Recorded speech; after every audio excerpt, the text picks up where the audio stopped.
Какво се случва с тялото ви, когато приемате алоe вера? Първите 7 дни – детоксикация. Тялото започва да се освобождава от натрупаните токсини, като усещате лекота и чистота, енергия и свежест. Ще забележите, че се чувствате по-енергични и бодри още от първите дни. Хидратация отвътре.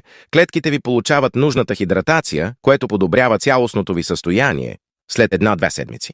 Лесно и комфортно храносмилане. Забравете за подуването и дискомфорта. Алоe вера подпомага нормалната работа на стомаха и червата. Усещане за лекота. Ще усетите по-добър баланс и тонус в ежедневието си. След 2-4 седмици, сияйна кожа и здраве отвътре. Кожата започва да изглежда по-чиста и жизнена, благодарение на вътрешната хидратация и детоксикация. Имунна подкрепа. Тялото ви става по-устойчиво на стрес и външни влияния. След 1-2 месеца, цялостно възстановяване. Организмът ви вече работи по-добре, по-добър метаболизъм, силен имунитет и усещане за хармония. Дългосрочна енергия и здраве. Ще забележите значителна разлика в начина, по който се чувствате всеки ден. Дайте на тялото си това, което заслужава. Здраве, енергия и баланс с алоe вера с